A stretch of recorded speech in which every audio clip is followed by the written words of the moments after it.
David Moinina Senge, Radical Inclusion. 7 Steps to Create a More Just Workplace, Home and World. Exclusion affects everyone, regardless of status or circumstance. The late Queen Elizabeth II's challenges with mobility, which made public appearances difficult, show how exclusion can touch even those at the highest levels of society. On a systemic level, barriers like Sierra Leone's ban on pregnant girls attending school highlight how exclusion can limit opportunities for entire groups. Whether personal or structural, exclusion shapes people's lives in ways that are often profound and lasting. One reason exclusion persists is its invisibility. Deeply rooted in culture and policy, many forms of exclusion are so normalized that they go unchallenged. Recognizing these barriers and understanding their consequences is a necessary first step toward breaking them down. Radical inclusion offers a clear way forward. It's a commitment to removing the barriers that prevent equal participation and creating spaces where everyone, regardless of their differences, can contribute fully. This doesn't mean ignoring differences, but rather embracing them as essential to building fairer and stronger communities. The process requires intentional and sustained effort to ensure that inclusion becomes permanent. These principles demonstrate how intentional inclusion can transform societies and improve lives for everyone. Recognizing and addressing exclusion. Exclusion often feels invisible because it's so embedded in everyday norms and systemic practices. In Sierra Leone, pregnant girls were banned from school based on assumptions about morality and disruption. This policy not only denied them education, but compounded the shame and isolation they already endured. Challenging such exclusion began with asking, who is missing and why? Unintentional exclusion can often go unnoticed. When Senge was a child, Bakar, a boy with a disability, was never picked to play football. Not out of cruelty, but because everyone assumed he couldn't contribute. When a new teammate invited Bakar to play, he excelled as a goalkeeper, shifting the group's perspective and enriching their games. Exclusion often stems from unexamined beliefs. Inclusion requires intentional action to recognize who's been left out.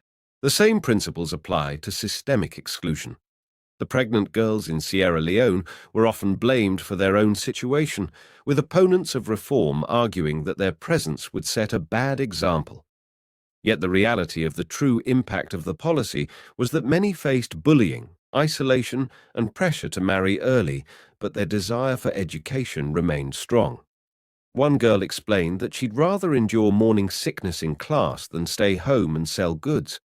The girls' individual stories highlighted the disconnect between assumptions about pregnant students and their lived realities. Identifying exclusion is the first step to addressing it. This means naming the issue clearly and focusing on the voices of those most affected. It also means asking critical questions. Who is being left out? What barriers are keeping them away? By combining qualitative stories with data, you can challenge entrenched biases and build a case for inclusion. Understanding exclusion through listening. Active listening is essential to grasping the complexities of exclusion, particularly in education. This became evident during discussions in Sierra Leone about lifting the ban on pregnant girls attending school. By listening to teachers, students, and community members, the resistance to change became clear. Not as simple opposition, but as a web of misconceptions, fears, and cultural beliefs that needed to be understood and addressed. The debates often reflected deep biases, which could only be revealed through open dialogue. At a town hall in McCaney, the audience was encouraged to voice their concerns about reversing the ban. When the policy change was included in the presentation, the atmosphere shifted dramatically. Teachers and principals argued that allowing pregnant girls to return would disrupt classrooms and lower moral standards. These reactions show the complexity of changing entrenched views, but also the importance of hearing them out. A breakthrough moment came when Gloria, a school principal, revealed that she'd been a pregnant schoolgirl herself, forced to leave her home and education behind. Her candid testimony silenced the room and reframed the issue. Gloria's presence as a respected educator challenged assumptions, showing that supporting pregnant students wasn't a matter of lowering standards, but of offering them the same opportunities as others to succeed. Her ability to link personal experience with professional insight sparked a shift in how others engaged with the topic. So the second step is to listen, to understand and learn. Active listening was critical to turning the conversation towards solutions. Myths were countered with evidence, and pointed questions invited reflection. For instance, fears about morality were addressed by pointing out that pregnant girls already sit in mosques and churches without influencing others to follow their path. This appeal to shared religious values highlighted the inconsistency in arguments and encouraged new ways of thinking. Through these discussions, a broader understanding emerged. The success of the policy would depend not just on the schools, but on community support. Gloria's story emphasized the need to engage families who often abandon pregnant girls, leaving them with little hope of reintegration. This realization led to calls for a whole package approach, support systems for girls, their families, and their communities. Active listening goes beyond hearing words. It requires uncovering biases, challenging assumptions, and finding common ground, even in opposition. Defining your role and understanding the right time to act. Senge's path to public service was shaped by family values, education, and a deep commitment to helping others. Growing up in Sierra Leone, he admired his uncle, a dedicated surgeon who served his community selflessly, even in the face of personal hardship. Watching his uncle save lives and support patients who couldn't afford care inspired Senge to aim high. He initially dreamed of combining medicine, engineering, and research, pursuing a PhD in biomedical sciences to create technologies that could improve lives. Over time, though, he realized that education, deeply rooted in his family's history, was the most effective way for him to make a broader impact. Taking on the role of Sierra Leone's education minister placed Senge in a position to address systemic challenges. One of the most pressing issues was the exclusion of pregnant girls from schools. This policy reflected deeper societal inequalities, and he recognized the urgency of overturning it. He worked to engage the public, using media platforms to shift opinions and dispel myths.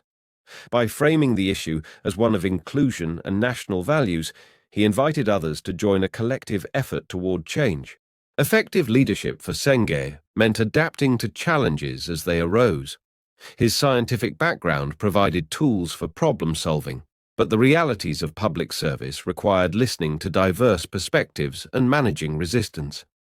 Addressing entrenched cultural norms around the ban on pregnant girls required persistence and empathy. Through these efforts, he demonstrated that change requires building coalitions and creating a shared vision. The third step, then, is to define your role. Why you? Why now? Finding the right role to make an impact involves understanding your personal strengths and the needs of the moment. By recognizing how to act effectively within a specific context, you can align your individual efforts with a larger purpose, transforming obstacles into opportunities for meaningful change. Building strong coalitions for lasting change. How do you tackle systemic problems that feel too big to solve on your own? It starts with the fourth step. Build a coalition. Addressing entrenched societal barriers requires gathering a diverse group of allies who bring complementary strengths to the table. In addressing the exclusion of pregnant girls from school, partnerships with teachers, parents, and advocacy groups were critical. Each group offered unique perspectives and resources to help dismantle exclusionary policies. No single person can take on this kind of work alone. Coalitions require more than simply bringing people together. Building trust and mutual respect is essential to overcome resistance and achieve shared goals. Advocacy groups and government officials often begin with conflicting priorities, but by finding common ground, you can create a sense of unity. For instance, early skepticism about the reforms was addressed by encouraging open dialogue, leading to productive collaboration. At the heart of any effective coalition is the inclusion of marginalized voices. The experiences of those directly affected by exclusion guide priorities and ensure the solutions are meaningful. The pregnant girls in Sierra Leone were involved in shaping the reforms aimed at supporting their return to school. This approach not only validated their experiences, but also built policies that reflected their actual needs, not assumptions made by others. Forming a coalition involves more than gathering support. It requires earning trust, aligning interests, and ensuring that those most affected have a seat at the table. The people you include will determine the strength of your coalition and the lasting impact of the solutions you create. Driving change through advocacy and action.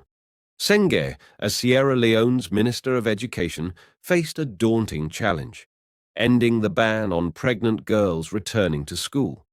Resistance to change came from deeply entrenched cultural, political, and religious concerns. But Senge's approach to advocacy offered a blueprint for achieving meaningful reform, one that combined persistence, strategic preparation, and a focus on addressing fears. This is the fifth step: advocacy and action. Success began with careful groundwork. He spent months identifying the obstacles to change, listening to opponents and allies alike. He gathered evidence, engaged with stakeholders, and tailored his arguments to address specific concerns. These conversations were critical in understanding the fears driving resistance, such as worries about cultural preservation, religious opposition, and political backlash. During the cabinet meeting, Senge's presentation addressed every objection systematically. He reframed the policy not as a reversal of past decisions, but as an opportunity to protect vulnerable children and demonstrate Sierra Leone's leadership in upholding human rights. Citing evidence and legal rulings, he emphasized how schools offered safety and structure during crises like the Ebola epidemic, when children in school were less likely to experience harm. He showed that including pregnant girls in schools would provide similar protection, countering fears that their presence might disrupt others. Addressing religious concerns, he argued that Sierra Leone's values of tolerance and compassion supported inclusion. Persistence was essential. Senge didn't let setbacks deter him, even as resistance remained strong. Instead, he focused on fostering understanding, reminding his colleagues that fear of action should not outweigh the consequences of inaction. When President Bio assured the cabinet that endorsing the reform wouldn't weaken his leadership, it shifted the room's dynamic, allowing hesitant ministers to reconsider their stances. By the end of the debate, the cabinet voted to lift the ban, a decision that marked a transformative step for Sierra Leone. For Senge, the victory was just the start. The challenge now was to ensure that this bold policy translated into meaningful, sustainable change for all the girls it was meant to support. Building a new culture of inclusion. Creating lasting systemic change requires flexibility to address both expected and unexpected challenges. In Sierra Leone, lifting the ban on pregnant girls attending school was only the beginning. Barriers like parental fears, logistical challenges, and teacher biases still needed to be addressed. Engaging directly with communities was key. Teachers visited families to address concerns, explain the policy, and build trust, ensuring parents felt confident sending their daughters back to school. Strong relationships and open communication are essential for sustaining progress. Leaders and change-makers should create spaces where people can discuss difficult topics openly. These spaces help communities voice resistance and gradually embrace change. Cultural tools, such as humor, can also play a role in normalizing inclusion. In Sierra Leone, comedians began celebrating pregnant girls in schools through their skits, showing how storytelling and media can shift societal attitudes and make reform relatable. Empowering communities ensures that reforms take root. Teachers, parents, and local leaders often need tools and training to implement changes effectively. Organizations like Girls Plus supported pregnant girls directly by creating practical solutions, such as places where young mothers could care for their babies while attending school and providing emotional and logistical support. This shows the importance of adjusting environments and systems to meet the needs of marginalized groups. Building strong local partnerships and offering tailored support can ensure that reforms are more sustainable. Look for allies at the boundary between exclusion and inclusion. those who may have initially resisted but now advocate for change. Their unique understanding of both sides can help bridge divides and inspire broader acceptance. And never underestimate the power of engaging young people. In Sierra Leone, school clubs taught boys and girls to support each other, whether by helping classmates during menstruation or understanding the struggles of pregnant students. These initiatives shifted perspectives and created a stronger basis for inclusion to thrive. True progress requires more than just passing new policies. It demands long-term commitment, practical support, and innovative strategies that make inclusion accessible and visible to everyone. In short, the sixth step, adapting to a new normal. By empowering others and encouraging collaboration, you can turn inclusion from a policy into a lived reality. Sustaining progress and addressing emerging challenges. Sustaining progress toward inclusion means staying alert and committed to protecting the changes that have already been made.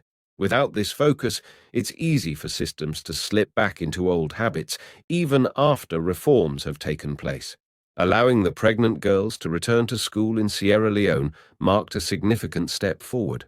But that progress needed ongoing support to make sure it wasn't reversed and to ensure it truly reached those it was meant to help. So this is the seventh and final step, going beyond inclusion. Individual advocacy and institutional action work best when they complement each other. Take the example of Black students at places like Harvard and MIT.